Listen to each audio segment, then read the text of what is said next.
नमस्कार, उत्तराखंड बुलेटिन में आप सभी का स्वागत है। मैं हूं आपके साथ सपना।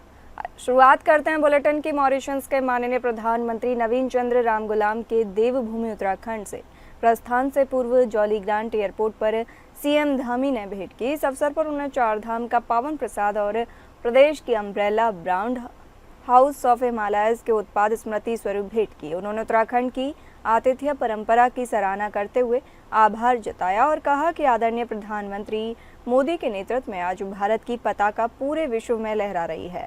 मॉरिशस के माननीय प्रधानमंत्री की ये यात्रा निश्चित ही भारत और मॉरिशस के मध्य सांस्कृतिक संबंधों को और अधिक प्रगाढ़ और सुदृढ़ करेगी।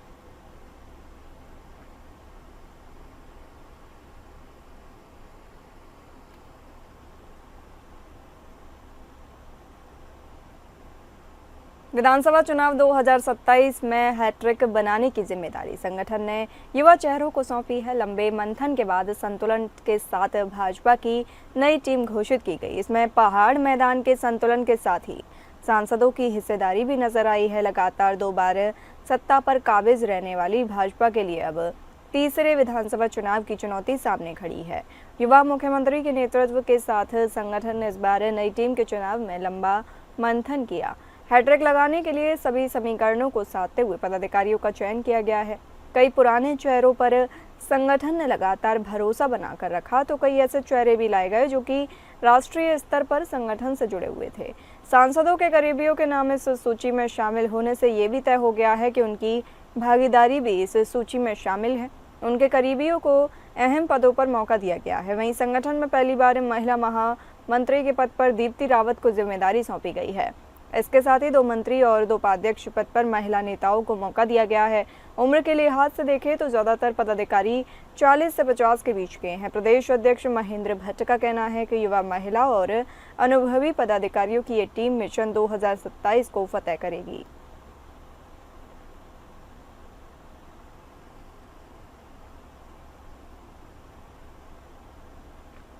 प्रधानमंत्री नरेंद्र मोदी के जन्मदिन 17 सितंबर से लेकर महात्मा गांधी और लाल बहादुर शास्त्री की जयंती 2 अक्टूबर तक भाजपा सेवा पखवाड़ा आयोजित करेगी। इस अवधि में रक्तदान शिविर, स्वास्थ्य शिविर, स्वच्छता अभियान, एक पेड़ मां के नाम प्रदर्शनी और संवाद कार्यक्रम सहित विविध आयोजन होंगे। इसके साथ ही मोदी सरकार के विकास कार्यों को जनता तक पहुंचाने के लिए 75 शहरों में मोदी विकास मैराथन आयोजित करने की योजना बनाई गई है।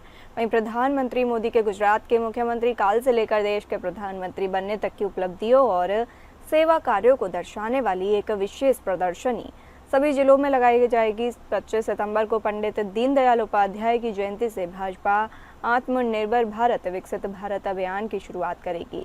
यह अभियान 25 दिसंबर तक चलेगा। इस दौरान सभी जिलों में प्रबुद्ध वर्ग के साथ सम्मेलन होंगे। कला, साहित्य, खेल, शिक्षा, विज्ञान आदि क्षेत्रों में योगदान देने वाले विशिष्ट व्यक्तियों को सम्मानित करने के साथ संवाद कार्यक्रम भी होंगे। देखिए, अभी सेवा पखवाड़ा की निरंतर बैठकें चल रही हैं और 17 तारीख हमारे देश के यशस्वी प्रधानमंत्री आदरणीय मोदी जी के जन्मदिन से लेकर 2 अक्टूबर गांधी जयंती तक लगातार सेवा पखवाड़े के कार्यक्रम होंगे, जिसमें हम ग्रामीण क्षेत्रों में, मोहल्लों में जाके स्वच्छता कार्यक्रम करेंगे। हम स्वास्थ्य शिविर लगाएंगे जिसमें ज्यादा से ज्यादा लोग स्वास्थ्य शिविरों का लाभ लें और उस स्वास्थ्य शिविर में किसी भी प्रकार की जैसे पर्ची कटती है या कुछ होता है, निःशुल्क, वो पूरी तरह से निःशुल्क होगा और ज्यादा से ज्यादा लोग उसका लाभ लें। इसके लिए जनता तक वो विस्तार मतलब सूचना दी जाएगी कि लोग उसका लाभ लें। उत्तराखंड क्रांति दल के जिला सम्मेलन में प्रदेश के ज्वलंत मुद्दों का राज्य स्थापना के 25 वर्ष बाद भी समाधान न होने पर चिंता जताई गई है। कहा कि पलायन रोकने को ठोस नीति, राजधानी गैरसैंण बनाने, प्रदेश में सख्त भू कानून, मूल निवास परिसीमन, कई अहम मुद्दों पर सरकार मौन बनी हुई है, जिससे लोगों में आक्रोश है। सम्मेलन में जिला और ब्लॉक कार्यकारिणी का गठन करते हुए 2027 के विधानसभा चुनाव की रणनीति पर चर्चा हुई। रविवार को बौराड़ी में पूर्व जिला अध्यक्ष विक्रम नेगी की अध्यक्षता में आयोजित यूकेडी के जिला सम्मेलन में कई मुद्दों पर चर्चा हुई। प्रभारी विक्रम विष्ट ने कहा कि दल के सभी कार्यकर्ताओं को एकजुट होकर 2027 के विधानसभा चुनावों में मुकाबले के लिए तैयार रहने का आह्वान किया। केंद्रीय कार्यकारी अध्यक्ष पंकज व्यास, संयोजक नारायण सिंह राणा, वीरचंद रमोला, महिला प्रकोष्ठ की प्रदेश उपाध्यक्ष प्रमिला रावत, पूर्व जिलाध्यक्ष विजय सिंह पवार ने कहा कि आगामी समय में लॉस और विस्तृत क्षेत्रों का परिसीमन होना है। ऐसे में उत्तराखंड में क्षेत्रफल के आधार पर परिसीमन किया जाना जरूरी है। पर्यवेक्षक लोकेंद्र जोशी, चुनाव अधिकारी उत्तम पुंडीर की देखरेख में कार्यकारिणी के चुनाव संपन्न हुए, जिनमें डीडी पंत जिलाध्यक्ष, आशीष डंगवाल यूथ जिलाध्यक्ष, विक्रम पवार जिलाध्यक्ष, सैनिक प्रकोष्ठ सुनीता रावत जिलाध्यक्ष, महिला प्रकोष्ठ अरविंद रावत भिलंगाना, नरेंद्र रतूड़ी हिंडोला खाल, ज्ञान सिंह रावत, मोहन रमोला जौनपुर ब्लॉक अध्यक्ष चुना गया। रघुवीर रावत, रणवीर सिंह नेगी, कुंवर सिंह राणा, सुरेंद्र भंडारी को जिला उपाध्यक्ष, विजय पवार जिला महामंत्री संगठन, अरविंद कंडारी जिला महामंत्री यूथ, क्रांति उनियाल जिला संगठन मंत्री यूथ, मनीष सकलानी नगर अध्यक्ष टेहरी, रघुवीर पवार नगर अध्यक्ष घनसाली चुने गए। पत्रकार साथियों को भी पता है कि हमारे जो है द्विवार्षिक अधिवेशन जो है उस समय चल रहा है और ब्लॉकों से लेकर जिलों में जो है जब सभी जो उत्तराखंड के हमारे जनपद इकाइयाँ हैं सभी जगह आज जो है जिला सम्मेलन की जो है तिथि घोषित हुई है और 15 तारीख कल तक जो है सभी जिलों में जिला सम्मेलन हो जाएंगे, जिसमें जो है नए जिला अध्यक्ष के चुनाव के साथ साथ जिला कार्यकारिणी का गठन होता है। उत्तराखंड के अंदर का द्विवार्षिक महाअधिवेशन है। अधिवेशन में एक तो नई कार्यकारिणी का गठन होगा और इस अधिवेशन के माध्यम से हम पूरे उत्तराखंड में एक मैसेज देना चाहते हैं कि अब भारतीय जनता पार्टी और कांग्रेस ने प्रदेश को बर्बाद कर दिया है, बहुत छल दिया है, लोगों को बहुत छलावा कर दिया है।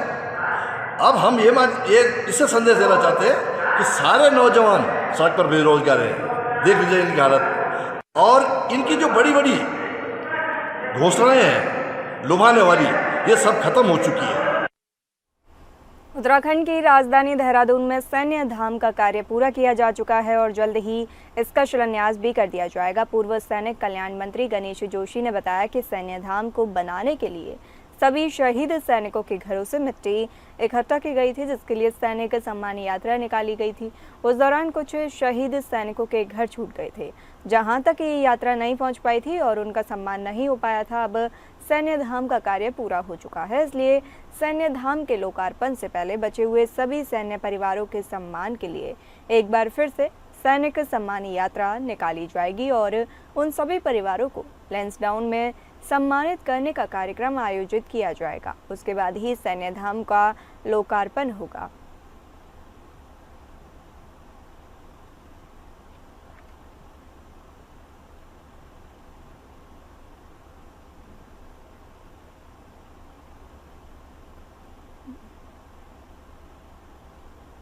उत्तराखंड की राजधानी देहरादून में सैन्य धाम का कार्य पूरा किया जा चुका है और जल्द ही इसका शिलान्यास भी कर दिया जाएगा। पूर्व सैनिक कल्याण मंत्री गणेश जोशी ने बताया कि सैन्य धाम को बनाने के लिए सभी शहीद सैनिकों के घरों से मिट्टी इकट्ठा की गई थी। जब हमने पूर्व में शहीद सम्मान यात्रा निकाली थी तो 1734 परिवारों की आंगन की पवित्र मिट्टी को लाने का हमारा संकल्प था, लेकिन कुछ लोगों के एड्रेस न मिलने के कारण, कुछ लोगों के बाहर होने के कारण 39 लोग उसमें से छूट गए थे। उनको हमने चिन्हित कर लिया है और अब उसके बाद 32 लोग और शहीद हुए हैं। हम चाहते हैं कि संभवतः अगले माह सैन्य धाम का लोकार्पण होगा, उससे पहले इन 71 शहीद के परिजनों को हमारी सरकार सम्मानित करेगी। उसके लिए लैंसडाउन का चयन किया गया है, उसमें माननीय मुख्यमंत्री जी होंगे, सेना के बड़े वरिष्ठ अधिकारी होंगे, वहां पर उनका सम्मान किया जाएगा और उसके बाद सैन्य धाम का लोकार्पण किया जाएगा। हरिद्वार के निरंजनी अखाड़े में हुई साधु संतों की मीटिंग में फिलहाल कुंभ को लेकर चर्चा टाल दी गई। हालांकि मीटिंग के लिए इकट्ठा हुए साधु संतों ने उत्तराखंड में आपदा को लेकर चिंता व्यक्त की। साधु संतों ने आपदा में राहत बचाव कार्य और प्रभावितों की मदद के लिए सरकार का सहयोग करने की बात कही। निरंजनी अखाड़े में आयोजित मीटिंग में कई अखाड़ों के तमाम साधु संत इकट्ठा हुए। संतों ने कहा कि तमाम धार्मिक संस्थाओं से धन और अन्य संसाधन जुटाकर जल्द सरकार को भेजे जाएंगे ताकि आपदा प्रभावित लोगों के लिए बेहतर राहत बचाव किया जा सके। वहीं अर्धकुंभ मेले 2027 की तैयारी को लेकर भी जल्द अखाड़ा परिषद की बैठक बुलाने की बात साधु संतों की ओर से कही गई है। आज हम लोग उत्तराखंड के आपदा के बारे में चिंतन किया गया, सोचा गया, उस पर मंथन किया गया। 3 एजेंडा है। 1 नंबर मार्ग, दूसरा नंबर शिक्षा, विद्यालय के बारे में बढ़ चढ़ कर वहां भाग लेना, तीसरा है स्वास्थ्य के बारे में। मेन आप ये समझिए, सरकार जितनी चाहेगी रोड बना सकते हैं, सरकार जितनी चाहेगी शिक्षा में पैसा दिया जाएगा, जितना चाहिए आप उसको चिकित्सालय में, जिससे उत्तराखंड का प्लान रुके। मैं इसलिए बहुत चिंता मत कीजिए, जे वहीं ये डे खत्म होगा और तुरंत आपकी घोषणा मिल जाएगी। अभी तो क्या है कि एक बैठक जल्दी किसी घोषणा कर दी जाएगी। उत्तराखंड में आपदा है, उत्तराखंड में किसने क्या किया? हमारे माननीय मुख्यमंत्री जी ने जो भी किया उनसे हो सका किया, हमारे माननीय प्रधानमंत्री जी आए, लेकिन हम संतों का भी कोई दायित्व बनता है। खाली संतों की बात नहीं है, जिनके भी पास जो भी उत्तराखंड से पैसा कमाता है, जो उत्तराखंड से जिसको भी लाभ होता है, उसको आगे आना चाहिए। चाहे वो संत हो, महात्मा हो, पत्रकार हो, प्रॉपर्टी डीलर है, कोई भी हो, सबको इस आपदा में बढ़ चढ़ के हिस्सा लेना चाहिए। रुड़की तहसील में ज्वाइंट मजिस्ट्रेट कार्यालय के बाहर उत्तराखंड किसान मोर्चा का धरना प्रदर्शन 17वें दिन भी जारी रहा। उत्तराखंड किसान मोर्चा के राष्ट्रीय अध्यक्ष गुलशन रोड भी इस धरना प्रदर्शन में शामिल रहे हैं, जिन्होंने विद्युत विभाग के स्मार्ट मीटर का हरिद्वार जिले में लगाने का कड़ा विरोध किया है। उनका कहना है कि हरिद्वार जिले में किसी भी हालत में स्मार्ट मीटर लगाने नहीं दिया जाएगा। इसके साथ ही गुलशन रोड ने इकबालपुर शुगर मिल पर किसानों का करोड़ों बकाया का जल्द भुगतान करने की मांग की है। साथ ही जल्द मांग पूरी न होने पर बड़े आंदोलन की चेतावनी दी गई है। इस मौके पर सैकड़ों की संख्या में उत्तराखंड किसान मोर्चा के किसान मौजूद रहे।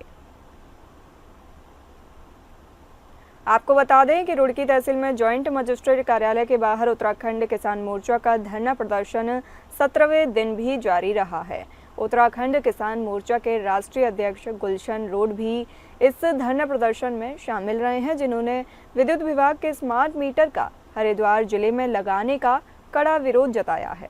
उनका कहना है कि हरिद्वार जिले में किसी भी हालत में स्मार्ट मीटर लगाने नहीं दिया जाएगा। इसके साथ ही गुलशन रोड ने इकबालपुर शुगर मिल पर किसानों का करोड़ों बकाया का जल्द भुगतान करने की मांग की है। साथ ही जल्द मांग पूरी न होने पर बड़े आंदोलन की चेतावनी भी दी गई है। हम किसानों से ये मांग कर रहे हैं, मतलब सरकार से भी और सभी किसान मिल से यहाँ बात कर रहे हैं आपस में कि भैया पंजाब में बाढ़ आई, आपदा आई, वहाँ सभी किसान भाई वहाँ सहयोग करें उनका। हमने भी किया है, जो हमसे हुआ उनका सहयोग हमने करके आए वहाँ पंजाब जाकर। और उसके बाद में उत्तराखंड में भी बहुत आपदा आई है, उनका भी सहयोग किया जाए। सभी के द्वारा, आम जनता के द्वारा, सरकार के द्वारा जो सहयोग हो सके, सभी उत्तराखंड से वासियों का जहाँ आपदा आई है उनका सहयोग करें। उत्तराखंड किसान मोर्चे का यानी शीतकालीन धरना 25 तारीख से लगातार ज्वाइंट मजिस्ट्रेट कार्यालय पर दिन रात चला गया। इसमें जो किसानों की जो मुख्य मांग है, वो मुख्य मांग वही है कि एक तो हरिद्वार जिले के अंदर स्मार्ट मीटर नहीं लगाया जाए। स्मार्ट मीटर विभाग से सरकार से हम ये पूछना चाह रहे हैं, जानना चाह रहे हैं कि भाई पहले तो आप हमें ये बताओ कि जो पुराने जो मीटर आपने लगाए थे उनमें खराबी क्या है, और अगर उनमें कुछ खराबी थी तो वे लगाए क्यों थे, जब इनके पास यही बताने के लिए नहीं है कि उन पुराने मीटरों में ये कमी थी। अगर उनमें कमी थी तो उनसे कंज्यूमर से उनके पैसे भी काटे गए, तो वे इतने साल 5, 7, 10 साल क्यों लगा कर रखे अगर वो खराब थे। और ये इस बात की क्या गारंटी है कि स्मार्ट मीटर के बाद इनमें कोई कमी नहीं आने की, उसके बाद आप कल फिर नहीं कोई नया मीटर लेकर आने के। मतलब ये कितने प्रकार के मीटर किसानों पर, एक किसान को, एक गरीब आदमी को, मजदूर आदमी को एक प्रयोगशाला इन्होंने बना कर रख दिया। मानसून सीजन अब अंतिम दौर में है और केदारनाथ धाम यात्रा का द्वितीय चरण प्रारंभ हो गया है। द्वितीय चरण की यात्रा का शुभारंभ होने के सहित केदारनाथ धाम के कपाट बंद होने की अवधि में पुलिस स्तर से की जाने वाली सुरक्षा व्यवस्थाओं सहित अन्य आवश्यक व्यवस्थाओं का रुद्रप्रयाग के एसपी ने निरीक्षण किया। रुद्रप्रयाग के एसपी अक्षय कुंडे ने गौरीकुंड से केदारनाथ तक पैदल भ्रमण कर यात्रा मार्ग पर व्यवस्थित पुलिस बल को आवश्यक दिशा निर्देश दिए। पुलिस अधीक्षक अक्षय कुंडे ने बताया कि द्वितीय चरण की केदारनाथ धाम यात्रा शुरू हो गई है। अब लगभग 35 से 40 दिनों की यात्रा शेष रह गई है। उनके द्वारा पैदल चलकर केदारनाथ की यात्रा व्यवस्थाओं का निरीक्षण किया गया है। वर्तमान में पैदल मार्ग की स्थिति बिल्कुल सही है।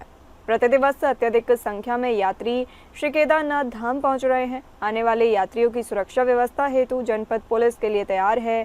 इसके लिए अधीनस्थ पुलिस बल की उनकी ड्यूटी पॉइंटों पर ही ब्रीफिंग कर आवश्यक दिशा निर्देश भी दिए गए हैं। यात्रियों की बढ़ती संख्या के दृष्टिगत अतिरिक्त पुलिस बल की मांग भी की गई है।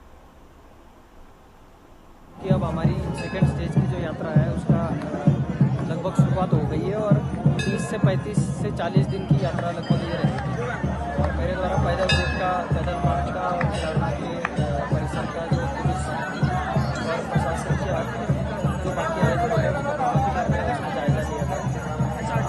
जो पैदल मार्ग है हमारा, क्योंकि उत्तराखंड इस साल बहुत सारे जगह पे आपदा रही, पर मुझे खुशी होती है कि पैदल मार्ग पूरा हमारा बहुत अच्छी स्थिति में है।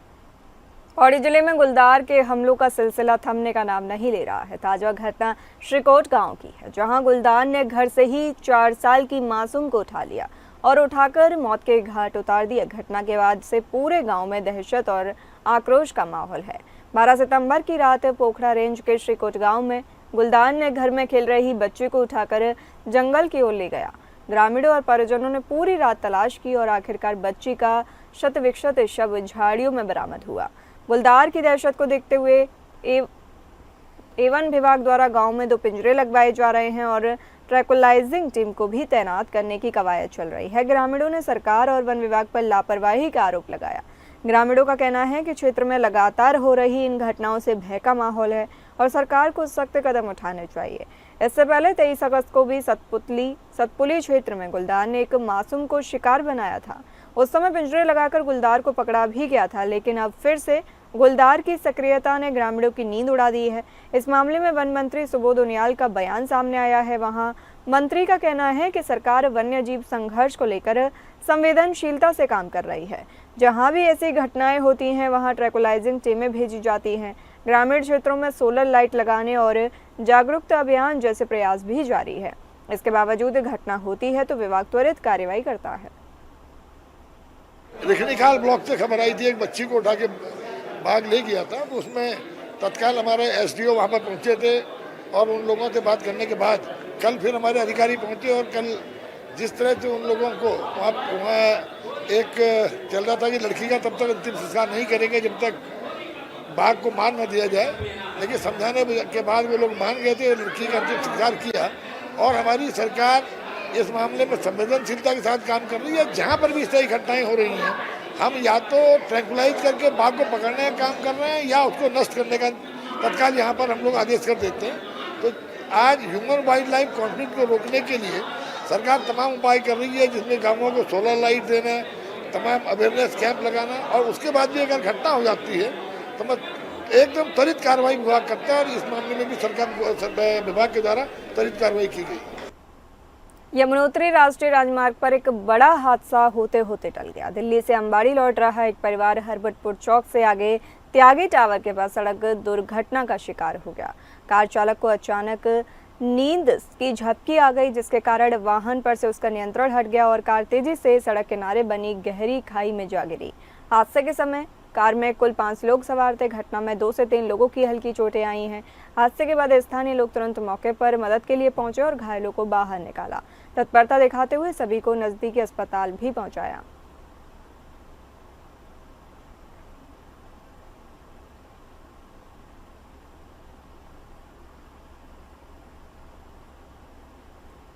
देहरादून की सहसपुर कोतवाली पुलिस ने संगठित होकर गौकशी जैसे अपराध करने वाले गैंग के खिलाफ बड़ी कार्रवाई की है। गैंगस्टर एक्ट के तहत गैंग सरगना सहित 6 लोगों पर मुकदमा दर्ज करने के बाद पुलिस ने गैंग सरगना सलमान उर्फ मुल्ला और उसके साथी रेंचो उर्फ शहबान को खुशहालपुर क्षेत्र से गिरफ्तार किया है। पुलिस के मुताबिक सलमान के नेतृत्व में 6 लोगों का ये गैंग गाय चोरी और गौकशी जैसी वारदातों को अंजाम देकर अवैध रूप से पैसा कमाता था। दोनों अभियुक्तों पर कई मुकदमे दर्ज हैं। प्रभारी निरीक्षक शंकर सिंह बिष्ट के नेतृत्व में की गई इस कार्रवाई में गैंग के बाकी 4 फरार सदस्यों की तलाश तेज कर दी गई है।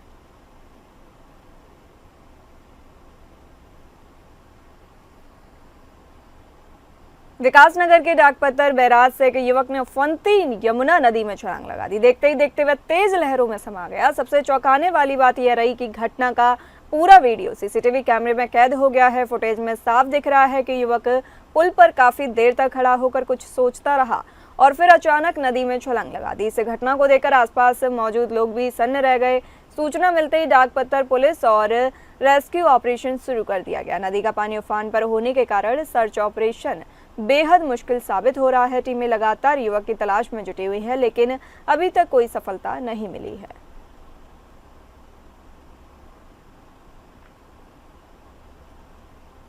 केदारनाथ धाम के लिए हेली सेवा सोमवार से शुरू हो रही है, लेकिन इससे जुड़ी एक महत्वपूर्ण जानकारी यह है कि हेली सेवा का किराया 49% बढ़ गया है। नए किराए के अनुसार गुप्त काशी से केदारनाथ आने जाने का किराया अब 12 UPJ 444 रुपये होगा। फाटा से केदारनाथ आने जाने का किराया अब 8,842 रुपये नहीं बल्कि 8,900 रुपये के आसपास होगा। हालांकि विभिन्न स्रोतों में किराया 8,842 और 8,900 दोनों बताया गया है। सिरसी से केदारनाथ आने जाने का किराया अब 8,839 रुपये होगा। हेली सेवा की बुकिंग 10 सितंबर से IRCTC की आधिकारिक पर शुरू हो गई थी। उत्तराखंड नागरिक उड्डयन विकास प्राधिकरण ने हेली सेवा के किराए में बढ़ोतरी की है, जिसका कारण हेली ऑपरेटरों के लिए सुरक्षा मानकों में सुधार और वित्तीय नुकसान की भरपाई बताया गया है।